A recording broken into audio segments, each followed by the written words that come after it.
እንዴት ናችሁ ጓደኞቼ? እኔ ያለሁላችሁ እንግዲህ ነጽዬ መጣች፣ የአብርሽ ውሽማ መጣች ማለት ነው። እኛ የምናውቀው ነፂ እኔ ዩኒቨርሲቲ ገብቼ ነው። ሩታና አብርሽ ለስራና ለስራ ብቻ ነው የተገናኙት።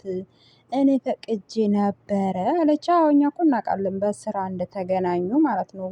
ትንሽ ቆይቶ ማለት ነው ወደ ፍቅር እንግዲህ ፍቅር አጫወታትና ሩታ እንግዲህ ጠማ ስለሆነች ብልጭልጭ ነገር ስለምትወድ ይውሉን የተስማማችበት ትታ ወደ ፍቅር ቀየረችው እንጂ እኮ እኛ እናውቃለን። ደግሞ ነጽዬ አንቺ እኛ የምናውቀው አንቺ ዩኒቨርሲቲ እንደገባሽ ሳይሆን አረብ ሀገር እንዳለሽ አረብ ሀገር ልትሰሪ እንደመጣሽ እና አረብ ሀገር ላይ ሆነሽ ደግሞ ከሱ ጋራ ዩቱብ እንደሚሰሩ እንደፈቀርሽላቸው ነው እንጂ እኛ የምናውቀው ይሄ ዩኒቨርሲቲ ደግሞ ከየት የመጣ ወሬ ነው? ከየት የመጣ ወሬ ነው? ግን እዚህ ጋር ማለት ነው ሩታ 1 አመት ሙሉ አብርሽን በሚዲያ ከንፈሮ ስትጠባ ይሄ ሁሉ ስራ ነው ብለሽ ነው ያሰብሽው?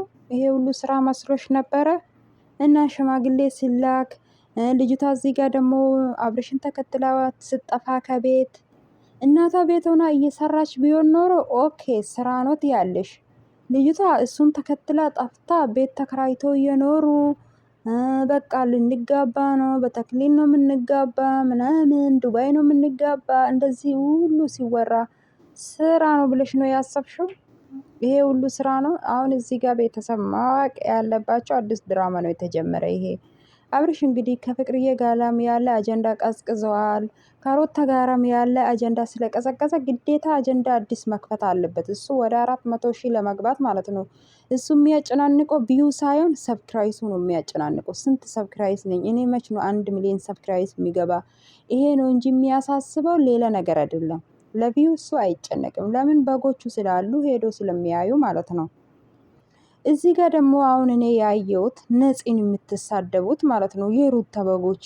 መች ነው ግን የምትነቁት እናንተ? መች ነው ግን ስራ መሆኑን የምታውቁት? አሁን ወደ ቡታጀራ ሄዳለሁ ብሎ እንደዛ የተነሳ ከነፂ ጋር ልሰራ ነው። እነሱ ግን ከካሜራ ጀርባ ተነጋግሮ ጨርሶ እንደዚህ በይ ብሎ በቃ ግዴታ የሆነ አዲስ ነገር መፍጠር አለበት ለመስራት ማለት ነው። ከሷ ጋራ ደግሞ እኔ ካንቺ ጋራ ያለኝ ነገር ጨርሻለሁ። አዎ ፈቅደሽኝ ነበረ፣ ስራ ነው የጀመርኩት ከሩታ ጋራ ግን ወድጃታለሁ።